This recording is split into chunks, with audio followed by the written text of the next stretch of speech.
As my friend Earl Nightingale said, people with goals succeed because they know where they're going. Do you know where you're going? Welcome, my friends, to another episode from Inside Treasures. My name is Phoebus, and I love to challenge myself and those around me for the purpose of growth. This podcast is about helping you to heal, to change, and grow. On the previous 2 episodes, we talked about why goals are important for you, and what they can help you to do, and how you can discover yourself through the goals. And we also talked about the fallacies of goals. What are the kinds of things that get in the way when we're trying to accomplish our goals? What kind of things and traps do we fall into that stops us from achieving our goals? In this episode, we're going to talk about the 3 main ingredients that help us progress with our goals. The 3 main pillars that can help us achieve our goals. That is belief, action, and feedback. Belief, action, and feedback work in unison. They help one another. They work in cycles, meaning we start somewhere and we can start anywhere, but they keep repeating themselves. We could start from feedback. What's happening in our world and where do we want to be? That's the feedback we're getting, where we are at. We could start from action. Just start doing whatever it is that we want to be doing that helps us progress towards our goal. We could start a belief. I believe I can do this. Or I don't believe I can do this. Whatever that is for you. I know a lot of you want to just jump into action, but let's start with belief.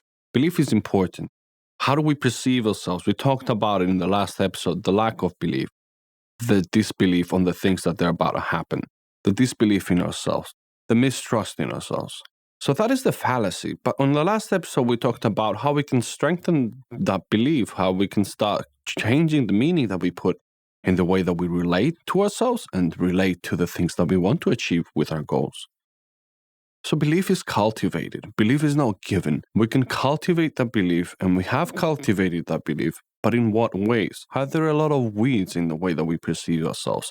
Are there a lot of weeds in the way that we perceive the things that we want? Because the more limiting beliefs that we have, the more limiting thoughts that we have, of course that's going to affect the way we perform. If I don't believe something is possible for me, even if I push myself and force myself to take action, then still the possibility of me doing well is small. And it's very simple. It's just like I tie a big iron ball into your leg, and then I ask you to sprint for the Olympics. We're not going to do that well, even if we start, and even if we kind of try, we're going to be way behind everyone else. So belief is cultivating. We can build it in ourselves. We can build trust in ourselves. We can build trust in the things that we can accomplish. We can build trust in the way that we can deal with adversity. When we have this strong foundation, then we're confident. We're confident about ourselves and our abilities. We might feel incompetent in a certain area of our lives, and that can create the feeling of insecurity, but we still have a solid basis. And the only way to build a solid basis is to keep doing things that are out there from us, and they help us feel present and stable and grounded within ourselves. What are some ways that we can build belief? This we could really spend a whole episode on going, but in short, our mind is already using autosuggestions. We're already telling ourselves stuff. So if I'm telling myself, oh, I can't do this, or this is too hard, or I'll never make it, these are ways of strengthening belief. But it's not the kind of belief that we're after. This is the limiting belief. This is the kind of belief, that kind of narrative that fuels insecurity. Not confidence, not competence. This kind of autosuggestions means I'm telling myself something. They just come, they rise, they take us, they swoop us out, and then we are out of it, and we don't even know what hit us. When we're in that state, it's very hard for us to actually move ahead with our goals, to take action. Autosuggestion usually works in the level of what in the NLP world they would call the auditory. It's things that we hear within our minds. It's our own thoughts that they're coming up, and a lot of the times we just believe them. We go into having conversations with these things, and of course, we get trapped. We get trapped in our old patterns. We get trapped in our old self. How do people battle that? What are some things that we can do? Affirmations. Very simple. I know you've heard it all before. I know you have. But my question to you is, have you been applying it in a consistent basis? Because when we start to build new narratives, new beliefs, and then we install some emotion into these things become to take hold. Because that's what an old belief is. It's just that they come into our minds, they zap through, we get that emotional reaction, and then they control the way that we act. When we take this and reverse it on its head, then we choose phrases that they help us feel more confident, more empowered, feel more likely to believe that this is going to happen. And the more and more that we do it, it's just like a piggy bank. We just keep putting a coin every day. The more coins that we put into a piggy bank, the more money that we're going to have, the more confidence that we're going to have, the more certainty we're going to have. What is another way that we build belief? Visualization. Oh, don't tell me about visualization. Come on, really? Really? Again, we are already doing this. When we're thinking of moving into a situation, of taking action, of whatever that is, there are microseconds of visualization taking place. Our mind is projecting images. Those images, a lot of the times, they're just meant to protect us. It's just like, don't do this because this bad thing could happen. They happen very quickly. They happen very subtly. Are we there? Are we present to actually observe them? Beliefs also take hold in an emotional level, so sometimes we might just feel it emotionally. We don't necessarily have to see something. But a lot of the times those things, they happen so quickly that we don't even register that within our minds, we picture something. We picture a scenario. We picture being rejected, failing. Of course, when these things happen, they cultivate the belief that I'm not able to achieve that. It makes sense, doesn't it? And that is why, again, affirmation and visualization, the two legs for building belief. For me, visualization doesn't only have to do about picturing the results of things happening. It's more important into putting it into the process, into the actions, seeing ourselves doing the things that we need to be doing. That is the strength of visualization, because I know when it comes to time to action, I've already processed it in my mind, and that thing will propel me.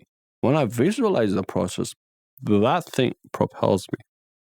Because vision, visualization, and affirmations in the audio and the visual way of representations internally, this is the way that we make sense of the world internally. And they're already driving our behavior because these things are taking place, whether we like it or not. We're just using the same process so it can benefit us. Let's jump into action. Simply, just do the work. We all know that. We have heard it. Just do it. Move on. Get into it. Start. And that is the first key for me. Start. When? Now. But now I can't. Maybe next week. We need to learn to start now, because there's no time like the now. Because the time that we have in our minds that we think is going to be perfect for us to start will never come. And that applies across anything.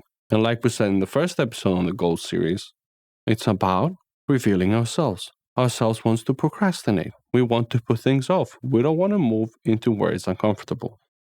The greatest way to break the spell is to start. Find the first step, the simplest of the first steps, and just do it. Simple. I know. You know it. I know. But are you applying it? Because I've known this principle for very long. Do I still fall into the trap of this? Absolutely. Because there are emotions that they're stopping me and beliefs that they're stopping me from doing things. Action feeds into belief. When I have started, I have proved the limiting beliefs wrong. And my biggest way of moving forward, which is a bit backwards, is if I act and I act enough, I will build that competence, I will build that belief. And that, of course, breaks a lot of the limiting beliefs that I've had. Because it's proving to me, look, you can say whatever you want in your mind, but also if I have enough action and if I start, if I'm consistent, that's a key in action. This consistency becomes cumulative. It builds up. Again, that a piggy bank. So earlier I said about building belief, but now I'm talking about action. And then you'll be saying, well, you just told me I don't have to really build belief. Building belief is important because, like I said, it will propel you with your action. If you're finding it very difficult to build belief, you can still put a lot of your money into action, and that belief will come with time.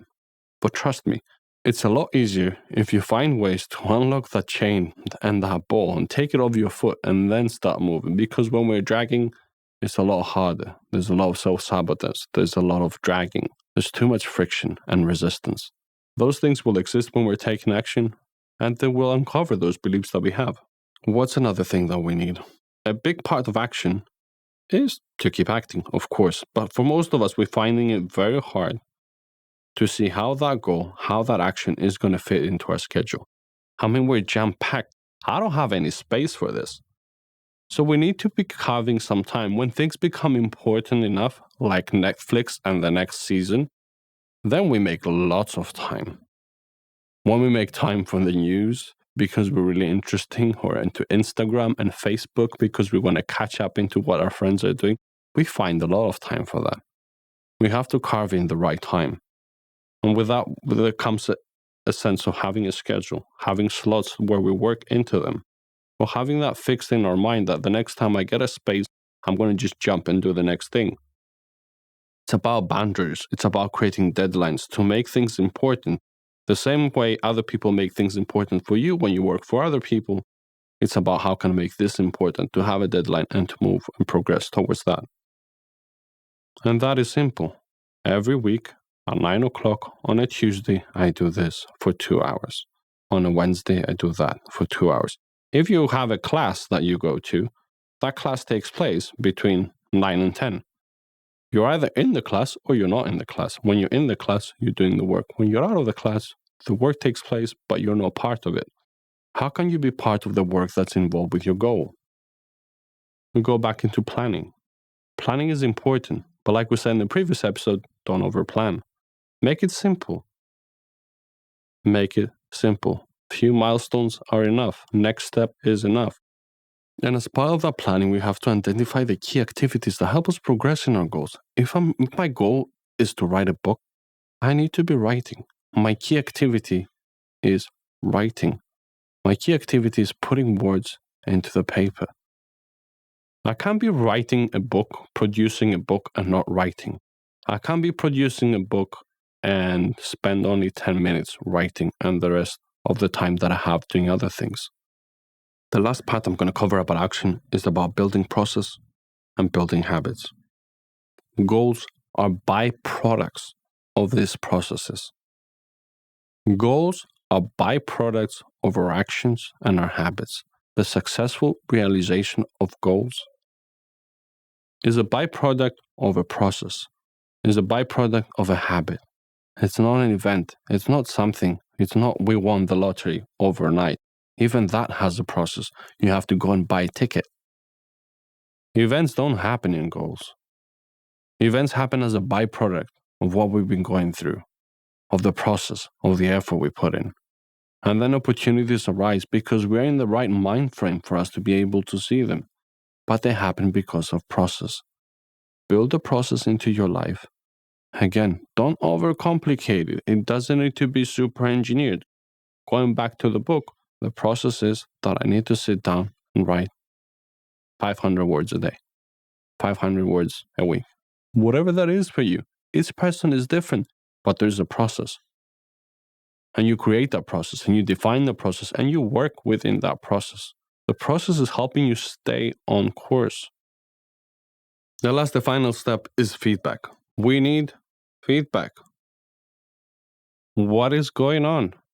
We need to know what is going on. We need to know where we are. We need to know whether actions are leading us closer to where we want to be. We need to know what is going on when we take specific kind of actions. Is this working?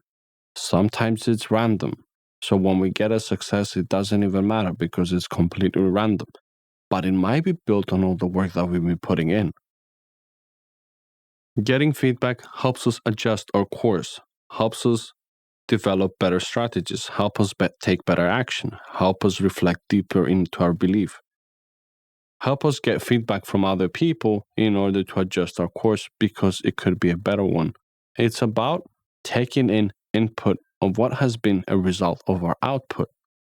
What we've been putting out, we need to understand how that is reflecting into the world and back into us in order for us to be able to adjust.